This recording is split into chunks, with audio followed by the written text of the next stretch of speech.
بسم اللہ الرحمن الرحیم نحمدہ ونصلی علی رسولہ الکریم رب اشرح لی صدری ویسر لی امری واحلل عقدۃ من لسانی یفقہوا قولی اللہم صلی علی محمد وعلی آل محمد کما صلیت علی ابراہیم وعلی آل ابراہیم انک حمید مجید اللہم بارک علی محمد وعلی آل محمد کما بارکت علی ابراہیم وعلی آل ابراہیم انک حمید مجید۔ تو میرے بھائیو، دوستو، بزرگوں، ہماری بات کا موضوع جو تھا وہ سیرت کا موضوع تھا، اور اس میں ہم یہاں تک پہنچے تھے کہ نبی پاک صلی اللہ علیہ وسلم کی شادیوں کے بارے میں بات چل رہی تھی۔ تو اس کے بعد نبی پاک صلی اللہ علیہ وسلم کی ہماری بات یہاں تک پہنچی تھی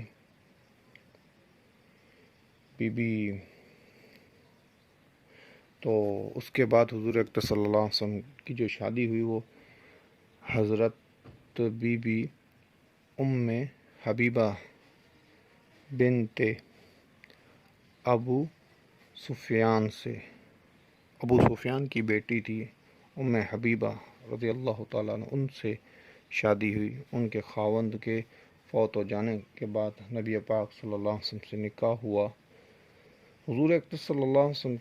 کی جو نکاح تھا وہ کوئی خواہش کے مطابق نہیں تھا، سب اللہ جل شانہ کے حکم، اسلام کے پھیلانے اور رکاوٹوں کو دور کرنے اور ان کو توڑنے کے لیے اللہ جل شانہ نے حضور کے نکاح کیے تھے، کیونکہ حضور اکرم صلی اللہ علیہ وسلم کو تو قیامت تک نبی بنا کے رکھنا تھا نا۔ تو اسی لیے اللہ جل شانہ نے ایک تو وہ زندگی ہے تو آپ کی خارجی زندگی ہے، گھر کے باہر کی زندگی ہے، وہ تو صحابہ سے ہمیں معلوم ہوگی، آپ کے گھر کے اندر کی زندگی ہمیں کیسے معلوم ہوتی۔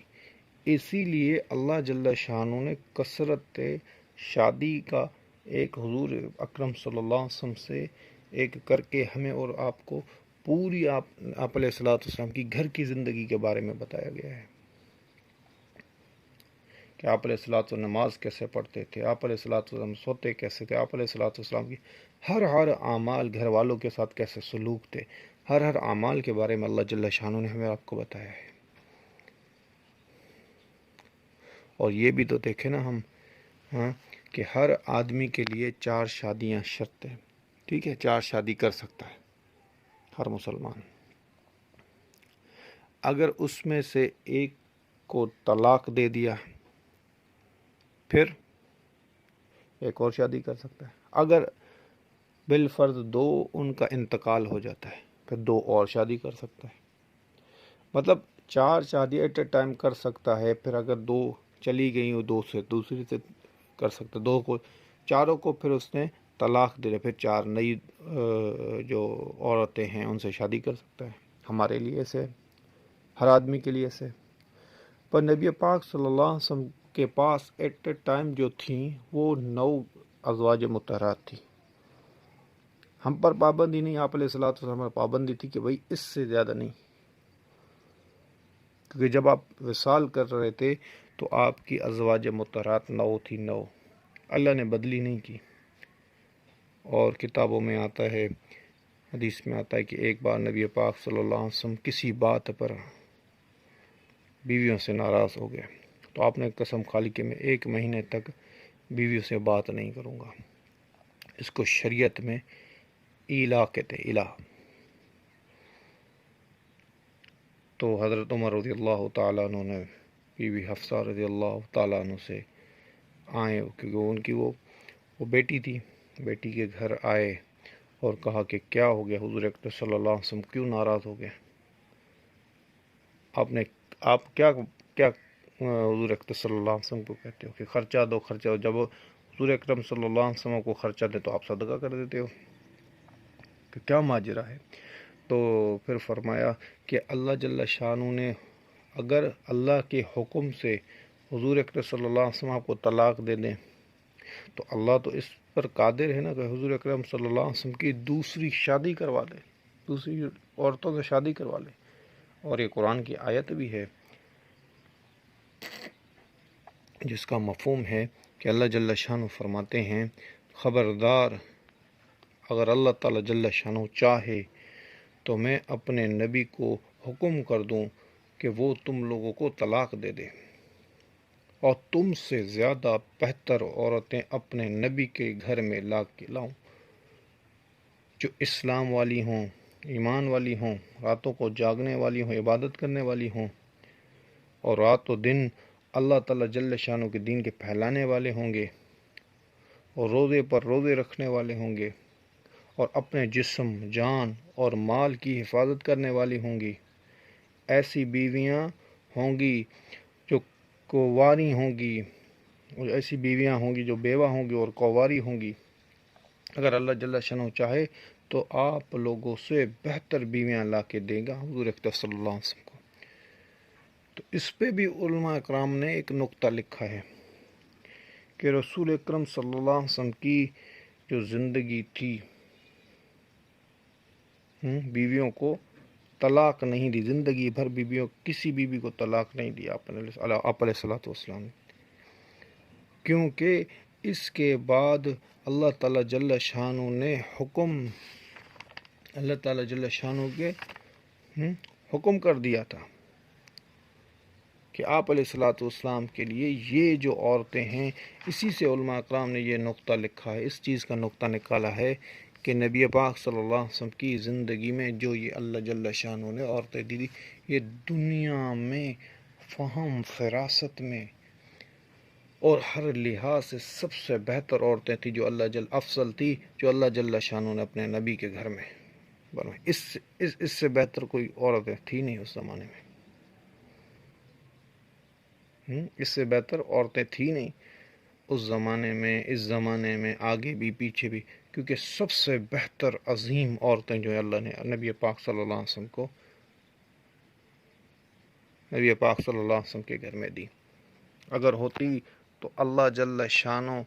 ان سے بہتر جو ان سے بہتر تھی ان سے شادی کروا لیتا، پر بہتر اس زمانے میں تھی نہیں، کیونکہ اللہ جل شانہ نے فرمایا اللہ جل شانہ نے فرمایا کہ بیوہ بھی ہوں گی، کنواری بھی ہوں گی، اور ہم نے اپنے آپ علیہ الصلوۃ والسلام کی لیے چنی ہوئی ہوں گی. تو اس لیے علماء اکرام نے فرمایا ہے کہ جو بیوہ اور کنواری آپ علیہ الصلوۃ والسلام کی شادی جو سب سے پہلے ہوئی وہ بیوہ سے ہوئی، پھر کنواری سے ہوئی. ٹھیک ہے، اس سے نقطہ یہ نکالا ہے کہ سب سے بہتر یہ جو ساری عورتیں نبی پاک صلی اللہ علیہ وسلم کے گھر میں تھی یہ اسلام والی تھی، ایمان والی تھی، راتوں کو عبادت کرنے والی تھی، اور راتوں کو اور دن کو اللہ کے دین کو پھیلانے والی تھی، روزے پر روزے رکھنے والی تھی اور اپنے جسم و جان کی حفاظت کرنے والی تھی. یہ بیویاں جو تھیں اللہ نے ان کی وہ صفت بھی بتائی ہے. یہ ساری کی ساری جو منشات تھی، یہ ساری کی ساری جو شادیاں تھی، یہ اللہ کے حکم سے حضور اکرم صلی اللہ علیہ وسلم سے کی تھی. اس میں ایسا کہنا کہ مسلمانوں کے نبی جو تھے وہ شادیوں کے شوقین تھے، مسلمانوں کے نبی جو تھے اتنی شادیاں کر رہے، یہ اپنی زندگی خود بگاڑ رہے ہیں جو ایسا کہہ رہے ہیں. وہ کہتے ہیں کہ حضرت عیسیٰ علیہ الصلوۃ والسلام نے ایک شادی بھی نہیں تھی. بھائی حضرت عیسیٰ علیہ الصلوۃ والسلام کا زمانہ تھوڑا تھا، پر نبی پاک صلی اللہ علیہ وسلم کو قیامت تک اللہ نے نبی بنا کے بھیجا. اس لیے ان کی زندگی کو اللہ نے پورے عالم کے انسانوں کے لیے بطور رہبر بنا کے بھیجا تھا، رہبر بنا کے. قیامت تک اب کوئی نہیں آئے گا، قیامت تک اب کوئی نہیں آئے گا. اور اس سے یہ بھی ثابت ہوتا ہے کہ آپ علیہ الصلوۃ والسلام کی جو ازواج مطہرات تھیں وہ سب سے اعلیٰ تھی اور سب سے اعلیٰ خوبیوں والی تھی، سب سے اعلیٰ خوبیوں والی تھی. فرمایا سب کا جو تعلق تھا وہ اللہ سے تھا، سب کا تعلق. ہاں سب کا تعلق اللہ سے تھا. ایسی تھی دن رات جو تھی دن رات جو اللہ والی تھی. فرمایا ایک آپ علیہ الصلوۃ والسلام کی ازواج مطہرات ہے جن کا نام ہے سلمہ. فرمایا کہ ابو سلمہ کے جانے کے بعد، شہید ہونے کے بعد، انتقال ہونے کے بعد، تو میں نے کئی جگہ پہ سنا تھا کہ نبی پاک صلی اللہ علیہ وسلم کی جو فرمایا تھا آپ علیہ السلام نے فرمایا کہ جو بھی یہ دعا مانگے گا، جس کا مفہوم یہ ہے کہ جو کسی پوری چیز پہ انا للہ و انا الیہ راجعون کہے گا، اور اس کے بعد پھر حضور اکرم پھر فرمایا انا للہ و انا الیہ راجعون کہے گا، اور اس کے بعد اللہ سے اس کی بہتر کی تمنا کرے گا اور دعا مانگے گا اور صبر کرے گا، اللہ جل شانہ اس سے کئی گنا بہتر دیں گے اس کو. فرمایا کہ میرے شوہر سے تو بہتر تھا ہی نہیں، ابو سلمہ سے بہتر تھا ہی نہیں کوئی آدمی. کیوں بہتر نہیں تھا؟ کیونکہ وہ جو تھے اللہ کے رسول کے صحابی تھے، اور جہاد میں چلنے والے تھے، اور دشمن کا مقابلہ کرنے والے تھے، اور روزوں پر روزے رکھنے والے تھے. اللہ کے رسول کے صحابی سے کم کوئی ہو سکتا ہے، اور بہادر تھے. فرمایا کہ میرے دل میں یہ میرے دل میں یہ کھوٹ آئی کہ ایسے تو نہیں ہو سکتا ان سے بہتر. تو جب آپ علیہ الصلوۃ والسلام نے اپنے نکاح کا پیغام بھیجا تو ان کو پتہ چلا نہیں، ان سے بہتر جو ہے آپ علیہ الصلوۃ والسلام ہے. تو انشاءاللہ زندگی رہی تو بات باقی رہے گی. تو اس کے بعد جو آپ علیہ الصلوۃ والسلام نے حضرت خدیجۃ الکبریٰ کے شادی کے بعد، ابھی نبوت آپ کو نہیں ملی تھی کہ کعبے کو تعمیر کرنے کا بات آ گئی. تو یہ انشاءاللہ آگے انشاءاللہ بتائیں گے. وما علینا الا البلاغ. سبحان ربک رب العزت عما یصفون والسلام علی المرسلین والحمد للہ رب العالمین.